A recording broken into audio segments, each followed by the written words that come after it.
Hi, this is Krista Craig, and welcome to my first episode of Must Know Monday, which is a YouTube episode which is going to happen monthly, dedicated to questions that you have for me, being a real estate professional. Hope you enjoy. So the first question that we have in this series pertains to becoming a realtor. Every month I get asked questions by different people, sometimes multiple times a month, on what does it really take to become a realtor, and can I give them the inside scoop on what being a realtor is all about. So I have a couple questions here, then I'm going to answer them all in this video, and hopefully if you're thinking of becoming a realtor, you just want to know a little bit more about what we do, then you'll find this helpful. The first question I have is, I was wondering what happens when you're done your courses and you need to be hired by a brokerage. How do you decide which one? Is it like a typical job where you send your resume if they have openings, or do they always have openings? How does the hiring process work? Any thoughts? Well, first off, I want to say that it's not a typical hiring process. Pretty much any brokerage will hire anybody, but I always encourage people before they finish their real estate courses to start interviewing different brokerages and come up with a short list to see ultimately which one's going to fit you the best. Generally, I recommend people do this in the third phase of their articling, or pardon me, of their courses, and that will give them enough time to get comfortable with the brokerage, but yeah, it's not going to be months and months and months before you actually start working with them. So for new realtors, I highly recommend starting off with an established national brand brokerage. That's a brokerage that if you say the name, everybody knows who they are. And I recommend this because as a new agent trying to start out a new business, you don't want the additional hurdle of having to brand not only yourself as a new agent, but also brand a brokerage that people just aren't familiar with. There's comfort in familiarity, and certainly for new agents, I'm recommending that they start off with a large national brand. Also, too, I'm recommending that people start off in a larger office instead of a small office for a variety of reasons, including that they're more likely to have more admin staff to act as support to you.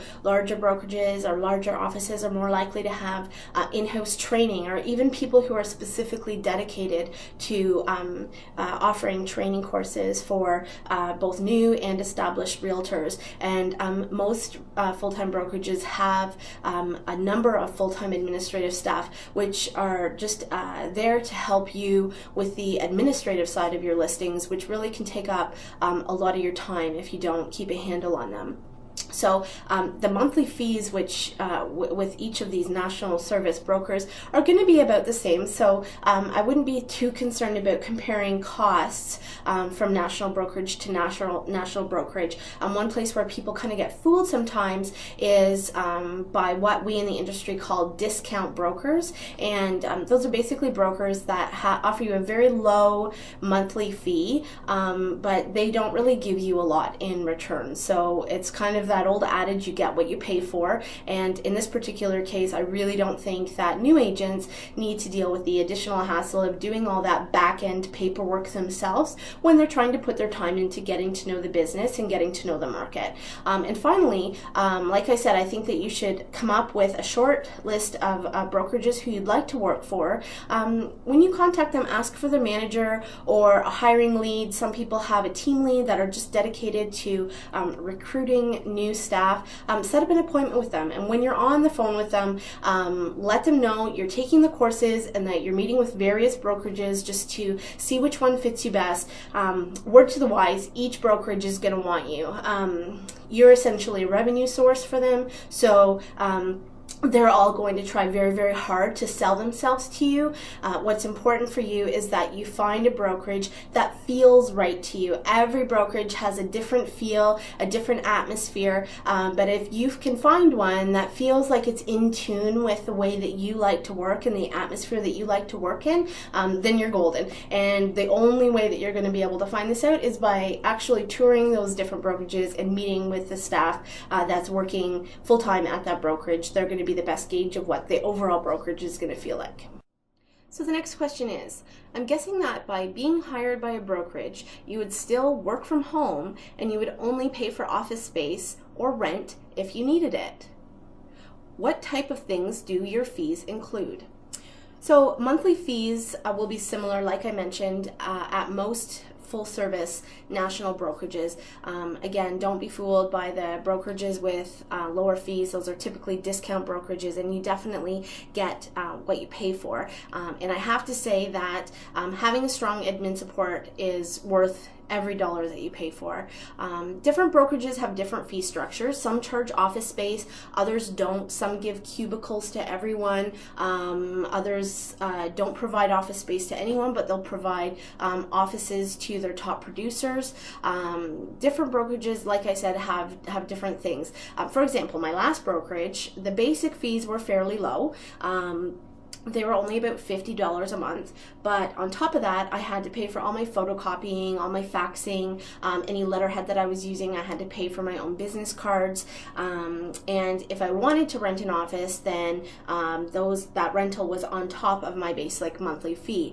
Whereas at my current brokerage right now, I do pay a little bit more. I pay about $200 a month, but I have everything supplied, so that includes my office. I can have the use of generic signs. They'll pay for my cards. All my letterhead, my faxing, my phone calls, my photocopying, all of that stuff is included in that. So at the end of the day, it pretty much worked out to be the same thing.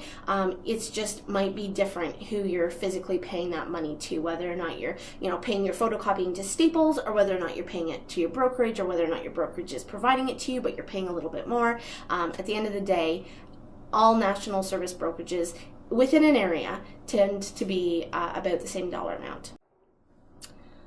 Question: as a new agent, how do you go about getting business? Does the office throw a certain number of listings your way? Well, to that I have to say you will never get anything from the company unless it's from being an active agent, which is on duty in the office. And I definitely wouldn't plan on just being handed clients from any brokerage at all. Typically, good leads that come into the brokerage are going to go to their good agents as a reward for being a hardworking top agent. So as a new agent, you really have to prove yourself first before you're handed out any leads or any clients. The key to it is to work your own network and to build a bigger network, and then once you have a network, you just network the crap out of your network, and that is the way of getting new clients. People who you think are going to be listing with you, or who you assume would of course want to work with you if you were an agent, they're going to go and list with someone else, and that's going to be devastating. It's going to hurt your feelings. You're going to feel down. You're going to feel frustrated. But the key to getting new business is to just carry on. You stay focused. You stay determined, and at the end of the day, that's what's going to build your success, is just staying on the path and not falling off, being discouraged by different things. And once you've started something, you will basically have a little snowball at the beginning, and other things will come out of that. And over time, your snowball will just get bigger and bigger and bigger until all of a sudden you have a list of clients who you work with on a regular basis. And that is how you become a successful realtor. Question: do you have any hints on what it takes to be a successful agent? Well, the first thing that I have to say in regards to real estate is that real estate is the master of the 80-20 rule. Some of those 80-20 rules include like 80% of agents won't make it past their first year after getting licensed. So if 100 agents start real estate, 2 years later, only 20 of those realtors are going to be working still. 80 of those realtors are just going to find it to be too difficult to stick with. On the other hand, 20% of the agents do 80% of the business. So of those agents who do stick around, 20% of those people are doing the vast majority of the business in any given area. And finally, I think what is the most important and the most relevant one to actually being an agent is that 20% of your time is actually spent working with clients, whereas 80% of your time is spent trying to get your clients. And that is something that a lot of people have a hard time with. They think, you know, they're going to go into real estate, it's going to be all fun, they're going to go out for lunches, they're going to go show houses, it's going to be, you know, good times for everyone, when in fact that only takes about 1/5 of your time every day. The other 80% of your time is spent physically building your business and you know, working your network, trying to get clients to come out and work with you. So another thing that people ask me on a regular basis are, what are my expenses as a realtor? And as I mentioned in the last question, the commission that you make is one thing, but it's really important to take in the expenses that you'll have in order to get that commission. So there's no set commission fee in our industry. In Durham region where we are, the typical commission rate for a residential sale is 5%, and of that 5%, typically 2.5% is kept with the listing brokerage, or the brokerage who, you know, physically has the sign on the lawn, and the other 2.5% is reserved to be paid out to the brokerage that brings the buyer in. In most cases, that would mean an entirely different brokerage. In some cases, it might mean that somebody from your own brokerage actually brings the buyer in, but typically that's how it's typically 5% commission divided in half for the listing agent and half for the buying agent. For the listing agent's perspective, of that 2.5% portion, a portion of it stays with the brokerage itself, as you know, your fees to the brokerage that pays for the admin staff, the rent, all that kind of thing. A portion of that is allocated to physically marketing the home that you're listing. A portion of that is allocated to pay your monthly fees, so your real estate board fees, your office fees, your insurance, anything, you know, any of your other incidental monthly expenses. And then of course a large percentage of that amount is paid out to the government in the form of income tax. So what you have left over pays for your general marketing expenses. Those are things that don't pertain specifically to a listing, but maybe you've got a billboard at an arena, or you've got a website that promotes yourself, or any of those types of things. So that gets paid for with what's left over. Gas for your car, insurance for your car payment, all those, your clothing, all those types of things that you have to have a successful business. And then what's left over from that is profit. So on a $400,000 sale, let's say, the listing commission, which as I mentioned would be 2.5%, that would equal around $10,000, which seems like a lot of money. And sellers have a really hard time swallowing that amount as well.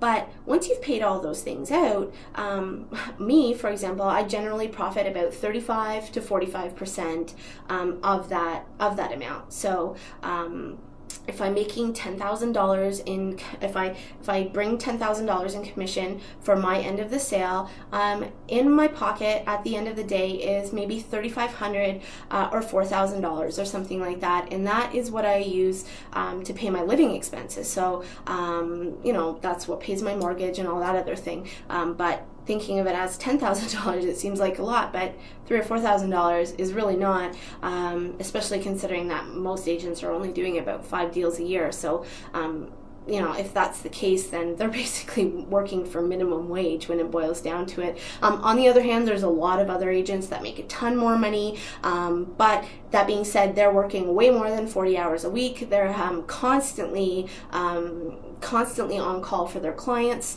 and so in a way, what you gain in income, you definitely lose in personal time. Make no mistake about it, being in real estate is incredibly expensive. If you make nothing for a month, you still have overhead expenses that you have to pay for, and having, you know, a month or two go by without a check is common for most realtors. Having constant commission coming in from, you know, multiple deals closing on a regular basis is not something that very many realtors are able to achieve quickly, and sometimes at all.